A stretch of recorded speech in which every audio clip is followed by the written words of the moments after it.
Well, we are on the 6th and almost final installment in our 7-week fall series. We're working with the book Living, originally by Robert Brummett.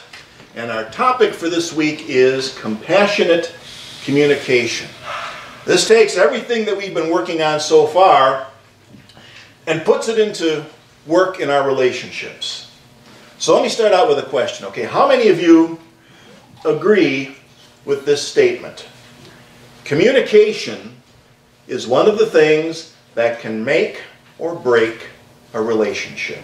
How many agree with that? That's just about 100%. I mean, it is so important. So much goes into the art of communication. Take a look at what one little comma can do.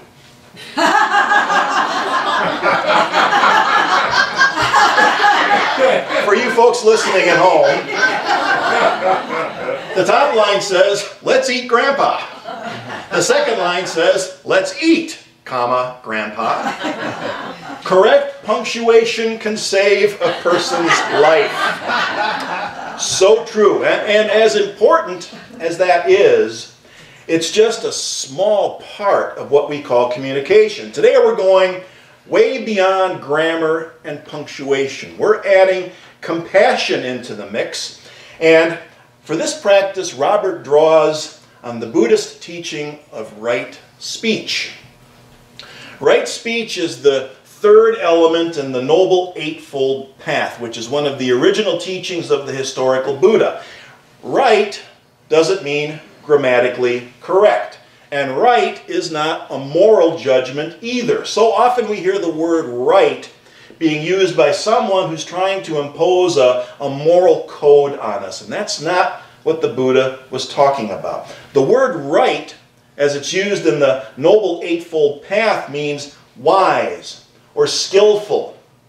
And in the context of Buddhism, you are wise or skillful when you are acting mindfully and striving to do no harm. And I would say that in the context of daily living for anyone, that's wise and skillful, to strive to be mindful and to do no harm. So, when it comes to right speech, there is a three-part test that we can use before we speak or before we write to see whether we're engaging in skillful speech or right speech, or as Robert puts it, compassionate communication. The three questions we ask are, is it true? Is it kind? Is it necessary?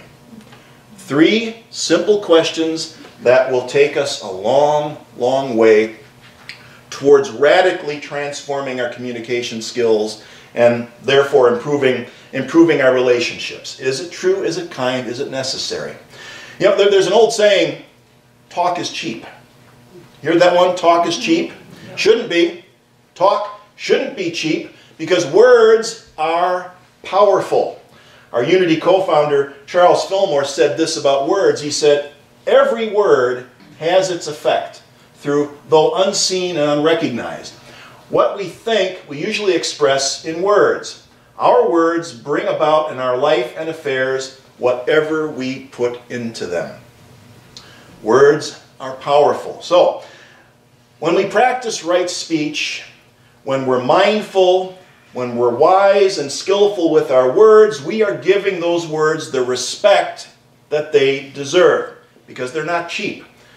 We recognize that words are powerful and they have the ability to enhance or destroy our relationships. So, we start with the first question. Is it true? That would seem to be an easy one to answer. Is it true means that I will not present anything as true that I know is false or questionable. But is it really that easy? Is it ever that easy? Is it enough to refrain from outright lies? In the book, Robert gives an example of telling a friend that we like their new car when we really don't. We call that a white lie, right?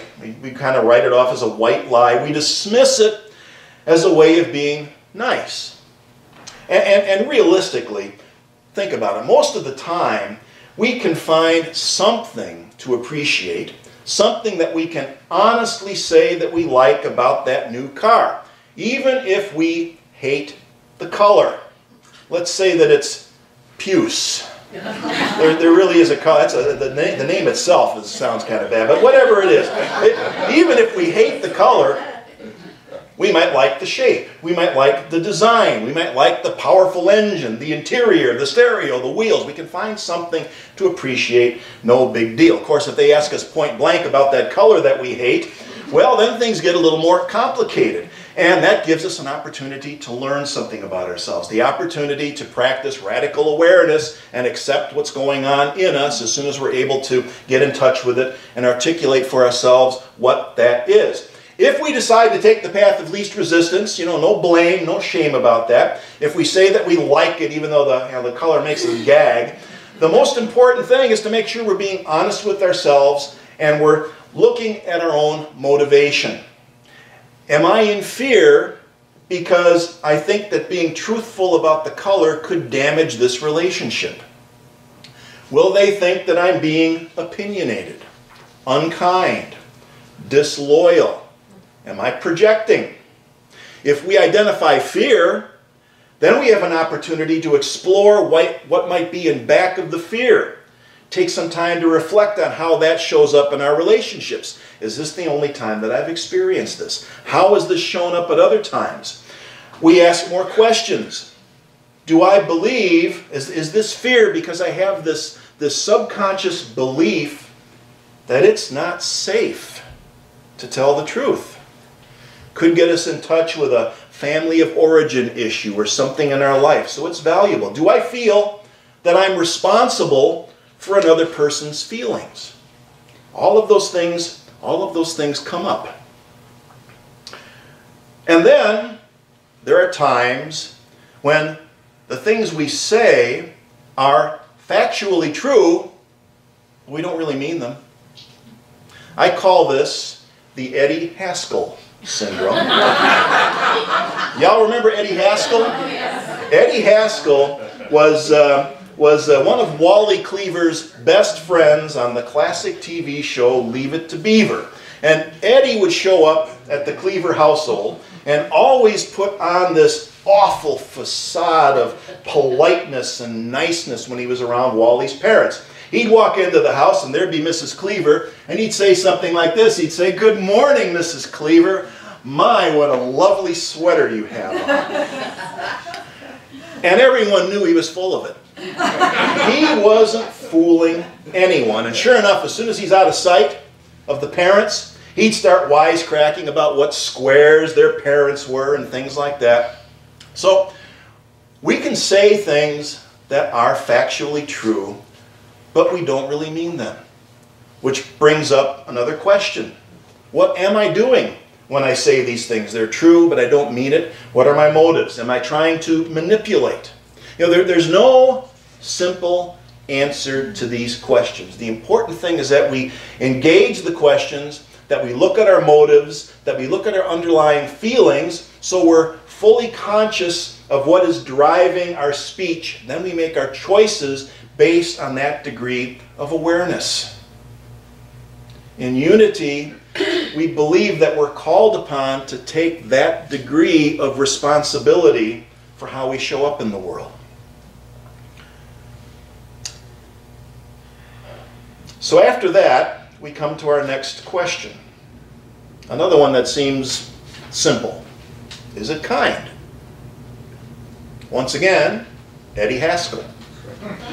Words coated with fake politeness and saccharine niceness sound very kind, but there's not a shred of kind intention to back up those words. They're pure flattery, which is the opposite of kindness. Flattery is the opposite of kindness. Kindness begins with appreciation and genuine caring.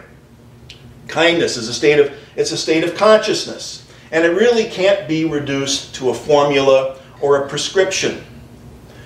The best way to cultivate kindness is something we talked about last week. Kindness is the natural outgrowth of practicing appreciation.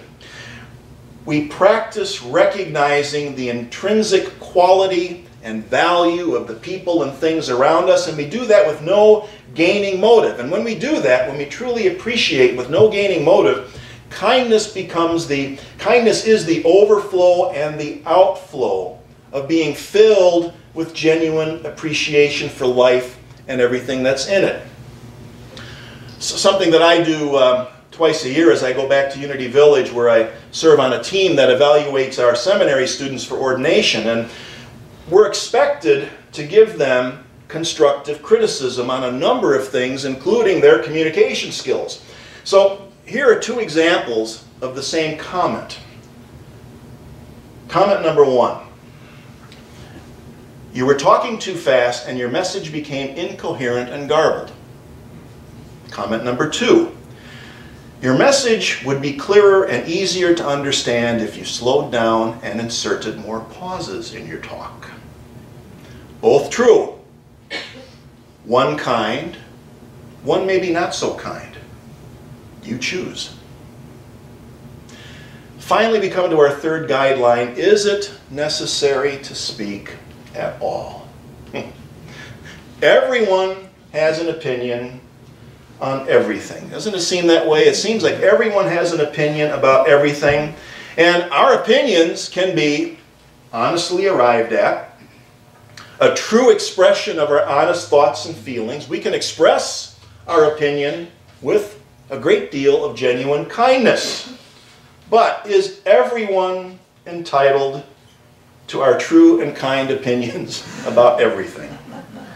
You know, going back to that old saying that talk is cheap, talk shouldn't be cheap. And in economic theory, the main reason that something is cheap is when the supply exceeds the demand. Okay? So when we practice right speech, we keep our talk from becoming cheap by making sure that the supply of our talk doesn't exceed the demand. It's a bit of an art form, and again, it requires a deep degree of self-awareness. This is where the practice of radical self-awareness is so important. As always, we want to be aware of our motives and intentions. Am I speaking to convey necessary information and to deepen a relationship, or am I speaking to fortify my ego, to relieve anxiety, to impress someone, or maybe to control a situation? I think the classic examples of unnecessary speech are gossiping and complaining. They're closely related.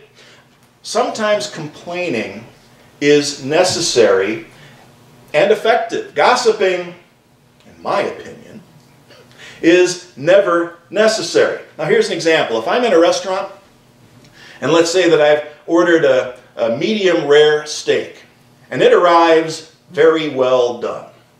Is it reasonable for me to ask the waiter to take it back? Is it reasonable for me to call the waiter over and say, my steak is not done the way I requested it. Please take it back and bring me another one? Sure, that's perfectly reasonable. We don't have to be doormats. But would it be reasonable then for me to tell the people at the next table how they just screwed up my order? Then I go back to the office and I tell my friends at the office, oh boy, that was just terrible. They screwed up my order. Yep, they have nothing to do with it. They have no ability to remedy the situation. My complaint is made effectively to the person who can remedy the situation. It becomes ineffective and it devolves into gossip when I spread the story around beyond the waiter and the chef, who are the real people who can do something about it. And don't forget to be kind. Back to the restaurant, okay? I get my well done steak. I call the waiter over and I say, please take this lousy excuse for a steak back and tell that idiot chef to get it right this time. Okay, it's true. It's not very kind. It's probably necessary, but you know, when words like idiot, loser, and lousy enter our vocabulary, it's a good sign that we're not practicing right speech. We're missing one of those elements somewhere. Okay, so we're communicating consciously. We're communicating compassionately. What we say is true, it's kind, it's necessary. There's one more essential part of compassionate communication. We've just been talking about the talking part of it, right? What else is important? Listening, right? Listening. Not just hearing, but listening. In our political and media culture these days, have you noticed that interviews and debates are not conversations or exchanges of ideas? Have you noticed that we've kind of forgotten the art of listening? In pop culture, communication seems to have become just another contact sport, as Calvin and Hobbes here demonstrate. So here's Calvin talking to Hobbes, and Calvin says, when a person pauses in mid-sentence to choose a word, that's the best time to jump in and change the subject. Then he goes on to say, it's like an interception in football. You grab the other guy's idea and run the opposite way with it. And there's more. And there's more. Calvin goes on to say, the more sentences you complete, the higher your score. The idea is to block the other guy's thoughts and express your own. That's how you win. And of course, the ever-wise Hobbes, who is obviously a master of compassionate communication, says, conversations aren't contests.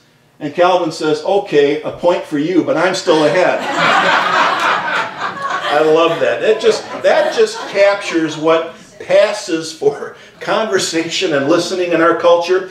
And this is what Robert would call the lowest level of listening. We hear the words, maybe we understand some of it, but we're totally preoccupied with our own agenda, our own thoughts, our own judgments.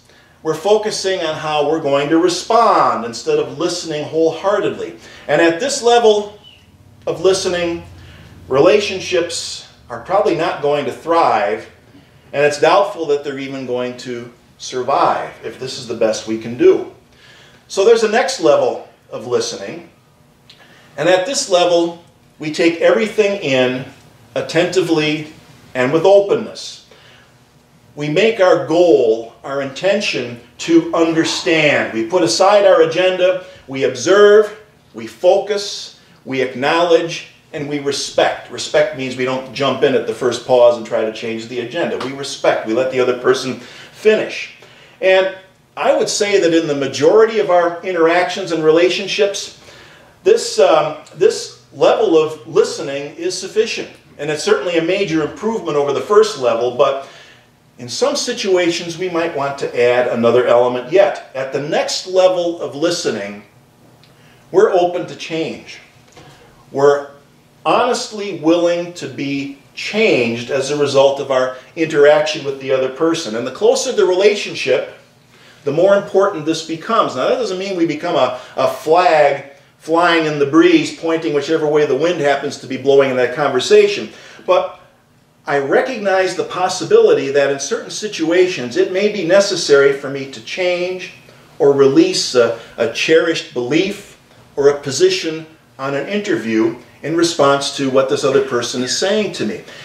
It calls upon a degree of openness and humility that is not valued in our culture.